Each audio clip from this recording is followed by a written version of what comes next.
বাণিজ্য মন্ত্রণালয় শর্ত আরোপের মাধ্যমে কাঁচা পাট রপ্তানি বন্ধের প্রতিবাদে মঙ্গলবার দৌলতপুর রেলিগেট মোড় থেকে বিক্ষোভ মিছিল নিয়ে বাংলাদেশ জুট অ্যাসোসিয়েশন ভবনের সামনে খুলনা যশোর মহাসড়ক অবরোধ করে অবস্থান কর্মসূচি পালন করেছে Daulatpur jute press and baling workers ইউনিয়নের শ্রমিকরা।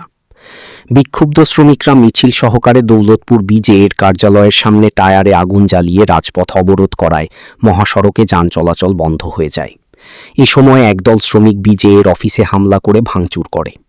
পুলিশ ও শ্রমিক নেতারা পরিস্থিতি শান্ত করেন।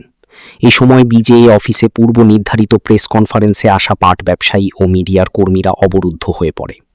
বিক্ষোভে অংশ নেয়া শ্রমিকরা বলেন, গত 9 মাস ধরে শ্রমিকরা কর্মহীন অবস্থায় পরিবার নিয়ে মানবেতর জীবনযাপন করছে। নিষেধাজ্ঞা তুলে নেওয়া ও বকেয়া বেতন পরিশোধ না করলে বৃহত্তর আন্দোলনে যাওয়ার ঘোষণা দেন তারা।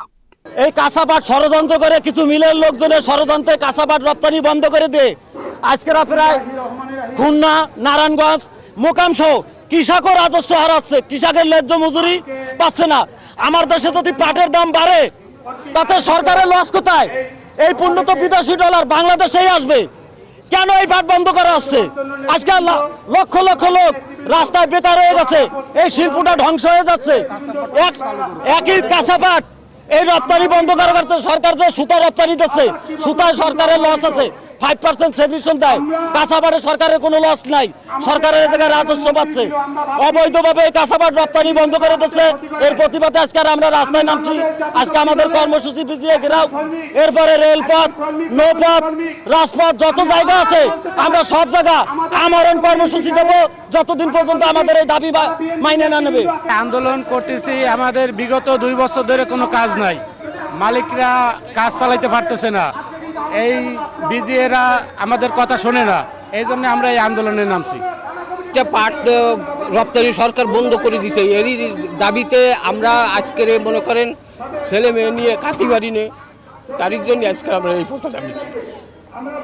বলেন, কাজ কর্ম বন্ধ করে রাখছে। আজকে 9টা মাস আমরা যাতে পাট গঠনের শ্রমিক আমরা না পারতেছি কর্ম করে খাইতে, গাড়ি গুড়ি ভ্যান রিক্সা এগুলো চালাই আমরা চলতেছি, যাপন যাপন করতেছি। আমাদের কর্ম বন্ধ করে দিছে। এবার যত ওই পাট রপ্তানি যাইতো এগুলো অফ করে দিছে, যাতে আমরা বেকার এখন আমরা না খাই থাকতেছি। গত বছর 8 সেপ্টেম্বর কাঁচা পাট রপ্তানির উপর ষড়যন্ত্রমূলক নিষেধাজ্ঞা আরোপ করা হয়। কাঁচা পাটকে শর্তযুক্ত রপ্তানি পণ্যের তালিকায় অন্তর্ভুক্ত করায় দীর্ঘদিন 40টি জুট প্রেস বন্ধ রয়েছে, যে কারণে শ্রমিকরা বেকার হয়ে পড়েছে। পরিবার পরিজন নিয়ে তারা চরম আর্থিক সংকটে অর্ধাহারে অনাহারে দিন যাপন করছে। প্রেস কনফারেন্সে বিজেএ চেয়ারম্যান ও পরিচালকরা জানান, অবিলম্বে কাঁচা পাটকে শর্তযুক্ত রপ্তানি পণ্যের তালিকা থেকে বাদ দেওয়ার দাবি জানায়। কৃষকের স্বার্থ রক্ষা, শ্রমিকদের কর্মসংস্থান, বৈদেশিক মুদ্রা অর্জনের এই খাতটি ধ্বংসের হাত থেকে রক্ষা করতে সরকারকে দ্রুত পদক্ষেপ নেওয়ার দাবি জানান। অনতিবিলম্বে আমরা কাঁচা পাটকে শর্তযুক্ত রপ্তানি পণ্য তালিকা হতে অব্যাহত প্রদান করা না হলে আমরা সীমাহীন আর্থিক ক্ষতির মধ্যে পড়ব এবং ব্যাংকের ঋণগ্রস্ত হয়ে পড়ব। সেক্ষেত্রে সব দায় সরকারেরই বহন করতে হবে। কাঁচা পাট রপ্তানির উপর থেকে শর্ত প্রত্যাহারের জন্য আমরা একাধিকবার মাননীয় বস্ত্র, পাট ও বাণিজ্য মন্ত্রী জনাব খন্দকার আব্দুল মুক্তাদির সাথে সাক্ষাৎ করেও তাকে অনুরোধ জানালেও তিনি তাতে কোনো কর্ণপাত করেননি।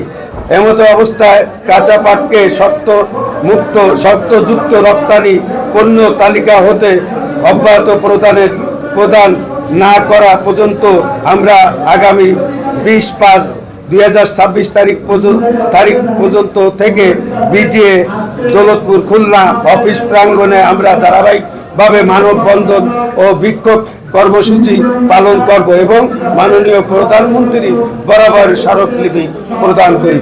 আমরা শ্রমিকদের কাজ দিতে পারছি না প্রায় 8 মাস। শ্রমিকরা এখন আমাদের অবরুদ্ধ করছে, কারণ এই পাটমন্ত্রীর সঙ্গে আমরা একবার ভোটে করেছি। পাটমন্ত্রী আমাদের কোনো সুরা দেয় নাই, তিনি অযৌক্তিকভাবে গত 8 মাস আমাদের জুট এক্সপোর্ট বন্ধ আছে, যে কারণে আমরা শ্রমিকদের কাজ দিতে পারছি না। আমাদের ব্যাংক ঋণ বাড়ছে, প্রেসগুলো বন্ধ হয়ে যাচ্ছে, শ্রমিক অসন্তোষ বাড়ছে। এখন আমরা জীবনের ব্যবসা তো শেষ হয়েছে, বরঞ্চ আমরা জীবনের নিরাপত্তা নিতে ভুগছি। এখন আপনি দেখছেন এখন আমাদের উপর হামলা হচ্ছে, বাড়িঘরও হামলা হচ্ছে। আমরা এখান থেকে বেরিয়ে বাড়ি যেতে পারবো কিনা এই আশঙ্কা রয়েছে। আমরা এই আর কি অবস্থা সার্বিক।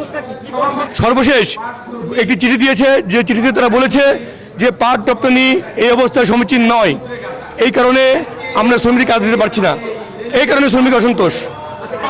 আমরা চাচ্ছি সরকার যে ঐতিহ্য রয়েছে পাটের, সরকার তাকে তাদের দেশে রেমিটেন্স আসার জন্য এবং এই ব্যবসায়ী এবং 20,000 শ্রমিককে বাঁচানোর জন্য অনতিবিলম্বে যে পাটের উপর যে নিষেধাজ্ঞা রয়েছে সেই নিষেধাজ্ঞা প্রত্যাহার করবে এবং জুট প্রেসগুলো চালু করার ব্যবস্থা করবে। কয়েক ঘন্টা অবরোধের পর দুপুরে শ্রমিকরা পুলিশের হস্তক্ষেপে সড়ক অবরোধ তুলে নেয়। তবে বিজেএ ভবনের সামনে শ্রমিকদের জটলা থাকায় অতিরিক্ত পুলিশ মোতায়েন করা হয়েছে। বাংলার গেজেট প্রতিবেদন।